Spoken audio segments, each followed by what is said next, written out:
The views expressed on the Nova Society are those of the panelists and guests and do not necessarily reflect the views or opinions of the Phoenix Research Institute or any institution which any panel member is associated. So welcome back, everyone, to the Nova Society. I'm your host, Dr. Brooklyn Ann Weldon, and I'm here with my panel, Dr. Scott Gershwer and Dr. Mark Bound.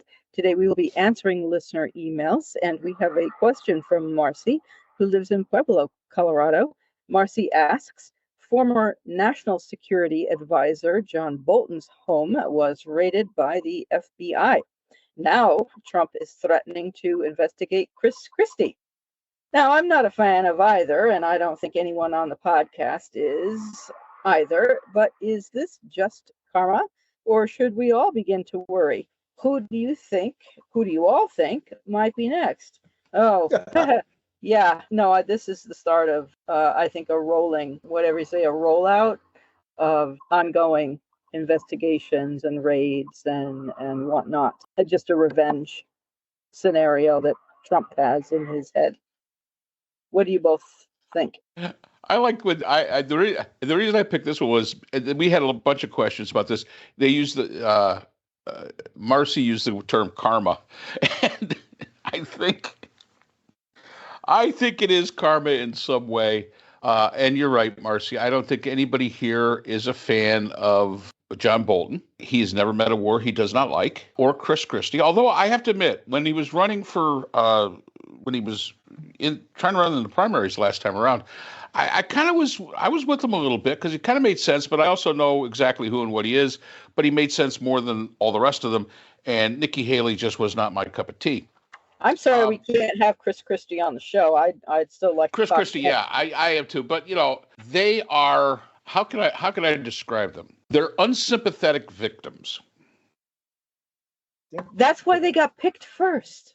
And that but they're victims nonetheless. You can disagree with John Bolton's policies. You can disagree with Christie and everything that he's done in the past.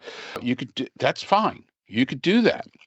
But this is above and beyond. Yeah, Marcee, I can see where you used the word karma, but the fact is that they are unsympathetic victims, and we have to consider them victims because even though they're unsympathetic, even though, we may not agree with them, they're still victims, and that's a classification of itself. They are no less a victim than somebody that we could say if they went after Obama, or if they went after somebody that we agreed with, they're still a victim. That's like saying, if a crime is committed against you, and I don't like you, well, that's a lot better than if it's committed against somebody that I do like. And so I'm going to give the two of them that. I don't think John Bolton has a whole heck of a lot to worry about, nor Chris Christie, because I will say this: I'll give them their kudos. These are two great lawyers. They are good. I mean, even though, again, don't agree with Bolton, but these are great lawyers. And I don't think that they have a whole heck of a lot to worry about if you look at the Justice Department and what's bringing up against them. I think, that's going to be David against Goliath. And guess what? Goliath wins this time. So. So everybody hates Chris. I used to say that during the primary when you took that. I say everybody hates Chris.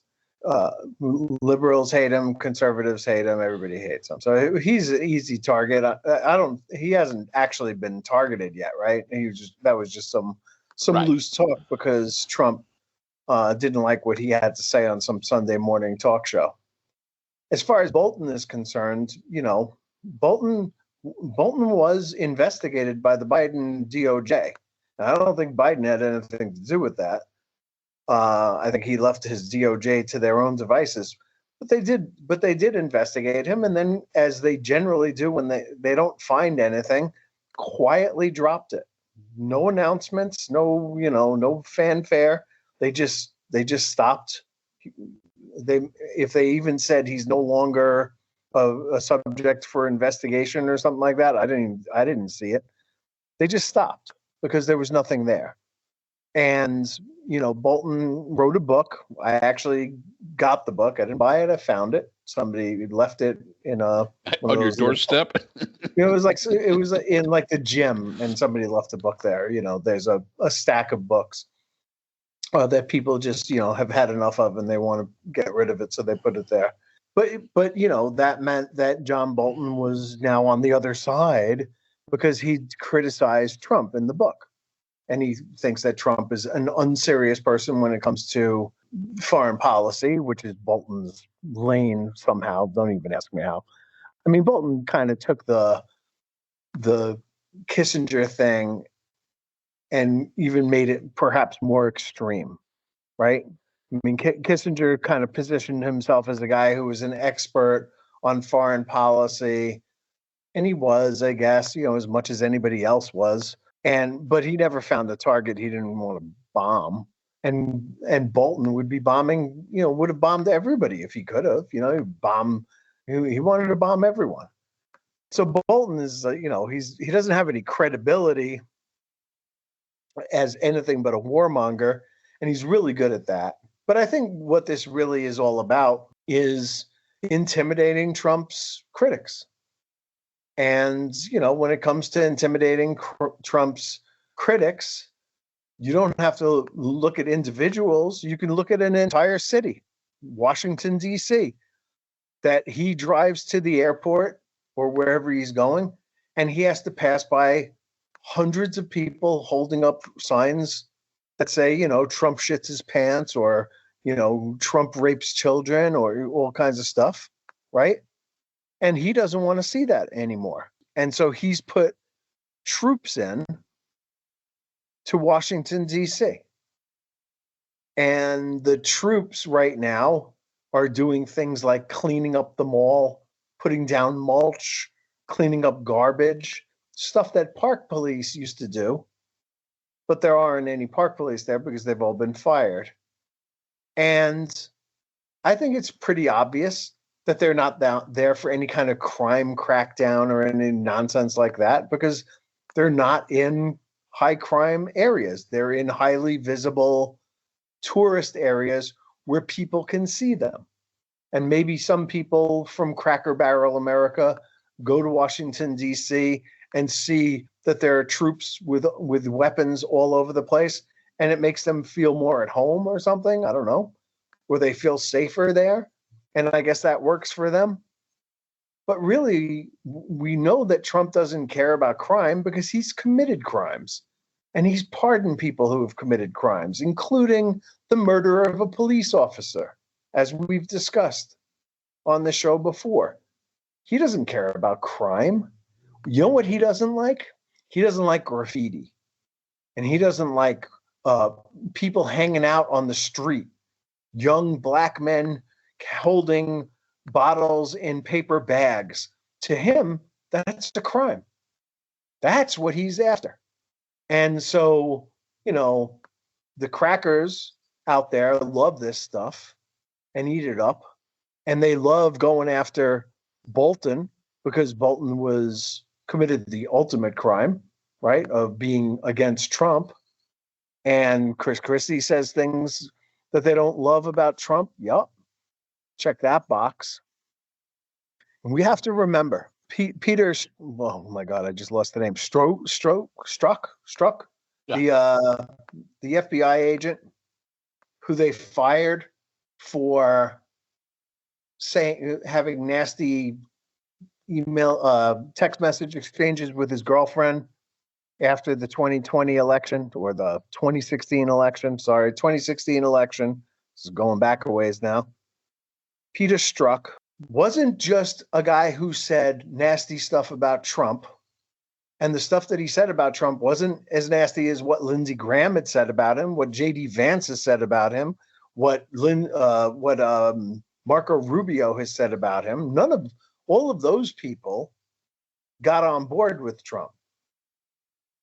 Peter Strzok probably could have come on board with Trump, but here's what Peter Strzok's real crime was. He was the most prolific Russian spy catcher in FBI history. He caught more Russian spies than anybody else in the history of the FBI. Think about that. So who benefits from Peter Strzok losing his job with the FBI? The Russians, Vladimir Putin. And Trump went after at the same time Bruce Orr, who was a prosecutor at Southern District or Eastern District, I can't remember, who was a prolific Russian mob prosecutor, but also had said some nasty things about Trump. But Trump can live with nasty things being said about him. People have said it all along, including some of his closest friends and allies. J.D. Vance called him America's Hitler. But Bruce Orr was the best prosecutor of the Russian mob in New York, in America. And that's why he's gone. You got to understand these things. You got to understand what the real motivation is and who benefits from it. So who benefits from John Bolton, his house being raided by the FBI? And by the way, Trump was very open about this. He said, they did it to me first. He said, they came into the house and they took everything that wasn't nailed down and several things that were. That's a quote. I may not have the quote in the right order, but that's what he said. And he's doing this in retaliation. And it's fascinating. Some of the most fascinating stuff about it is we know who the next person is. It's the woman on the Fed. Yep. Who he's going after, right? Give me a name, please. Lisa Cook. Lisa Cook. Yep. Right. So Yep. Lisa Cook. And what are they accusing her of? The same thing Trump did. Mortgage fraud. Saying she supposedly said that she had more than one primary address. And that's her fraud. It may have been a mistake. It may have been that she didn't understand the question. It may have been, I don't know, that at one time one of them was the primary address and another time another one was. I don't know. I think I have two addresses. I know which one is my primary. I know which one is worth more money though, and it's the other one. But it's the same thing that he projects on other people. He's like, oh, that's a good crime. I committed that crime. Let's go after her for that crime because I got convicted of that crime, or I was found liable for that crime. So let's do more of that. And it's going to continue, of course, right? It's going to continue. He's going to go after his enemies. He's going to get worse and worse. Trump says that most people want a dictator. And he says, well, I'm not a dictator, but most people want a dictator, but I'm not a dictator. I just had to stop crime. Well, that's bullshit. He's not stopping any crime. But he wants to be a dictator. And now Miles Taylor, I want to say, the guy who wrote the book Anonymous. Yeah. I'm not sure if I have the first name right. Has now said that Trump used to talk wistfully about how the dictators that he knew after becoming president have 100% control of their populations, and wouldn't it be a great thing for him to have? So he wants to be a dictator, and he's moving in that direction, right? And he's violating posse comitatus, and he's, it is a big deal. And what he's doing to these National Guard guys is insane. These poor guys didn't sign up for this. They have day jobs that they can't get back to. They have families that they can't get back to. This is cruel and unusual punishment for them. But this is exactly what Trump sees control. He wants to control everything that he can possibly control, from choosing the wardrobe of people who perform on stage at the Kennedy, now Trump Center, to deciding what interest rates should be, to designing the Cracker Barrel logo. I mean, to deciding who gets in the Baseball Hall of Fame. This is just this is what a dictator does, I guess, is a petty dictator. This is what they do.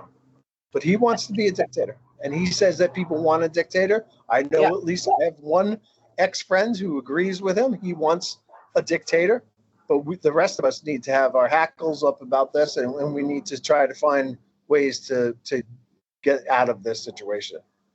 And Trump is also going to host the Kennedy Center Gala this Christmas everything or whatever it is, and he's going to decide. He's going to decide what the exhibits are at the Smithsonian, and he's going to write all the textbooks, and he's going to, everything. He wants to control everything. Everything needs to be as Trumpy as possible. And the guy's a moron. Yes. I think that is one thing we can all totally agree on. So hopefully, Marcee, we got that one. Yeah, I do believe we may have answered your question. Marcee, I do hope so. We appreciate your question. Thank you for asking. So where you say, should we all begin to worry? Do you mean every citizen in the entire country? I'm not sure who all is. Do you have any thoughts on that, Mark or Scott? Should all? Randy Rainbow. Randy Rainbow's probably next. Randy Rainbow? Well, they look at what they're doing in Florida with the rainbow crosswalk. They keep scratching it off, and the people keep putting it back. No, it's gonna be Randy Rainbow. And if you don't know who Randy Rainbow is, go on YouTube, look up Randy Rainbow. He has some of the greatest parody songs about Trump that there are. It's absolutely brilliant stuff. So yeah, check him out. I'm saying he's going to be next. That's my prediction. So Randy, if you're listening, I hope you are. You're safe because I made a prediction that you're going to be next, and our predictions never come true. So you should be free and clear. Oh, that's very good. Was it NBC and ABC are next? Yep. Yeah. Well, and so eventually, I mean, all is a huge net. I mean, that's universalizing. Everyone in the country. Well, everyone in the country is likely to be affected because people will have to watch what they say. There's also, as I understand it, Laura Loomer, who has undue influence, actually has a line where you can call into the White House and report your neighbor or anyone else who's doing things that shouldn't be done. I don't remember exactly what they are, that whatever you feel shouldn't be being done directly to her. Some outrageously idiotic and extremely alarming, but it's a direct phone line where I guess you leave a message to report on other Americans. But it's you tried to dial 911. You've actually reached 912. So I mean, stupid stuff. Well, it's self-policing, and as people begin to think, well, should I really write that? Should I really say that? Should I really, like when the flag, Trump said, oh, people, you can't burn the flag or you'll have a year in prison and all this, that, and the other thing, and then the gentleman, decorated vet, went out and burned a flag. He was not arrested for burning a flag. He was arrested for setting fire to an object on a piece of federal property, on a federal park, where igniting anything is prohibited. But it does not say on his arrest the word flag and burning. Those were never mentioned. It was just he lit an object, and as he was making a speech, he's being arrested, and he's stopping his speech to answer the questions of the police officer who was arresting him. It was very interesting. And the man's name is Jay Carey, and he is a Bronze Star holder. And he went out and burned a flag. But it's what we were talking about before. Trump is back in the 1980s or whenever it was, the 70s, the Vietnam War, where people were burning the flag as a symbol of protest. And the Supreme Court has stated that that burning a flag is, as distasteful as it may be to many, is in fact protected free speech. Yeah, I mean, I myself would not burn a flag. I like America. I like the United States of America. I don't like our government right now. That's been true in the past as well. I kind of get over it, but I wouldn't burn the flag because it's a symbol of America. But yeah, I mean, if you want to burn a flag or throw a sandwich at somebody, apparently that's also that guy didn't get indicted. It was reported today. So that's okay. We could do certain things that are not violent, but are egregious in their own way. That's why here at the Bound Estate, where we have the Oasis out back by the pool, we do not fly the American flag. We fly the New York Mets. We fly the Chicago Cubs and the Canadian flag because we love the Canadians. Oh, you have a Canadian flag. Oh, very good. So thank you, Marcee, again for the question. We do appreciate that, and we appreciate you and everyone who is listening, spending some of your time with us on the Nova Society. If you are not yet subscribed on a platform of your choice, please consider doing so. That is free, and we appreciate the support. We appreciate the opportunity to have listeners, so thank you.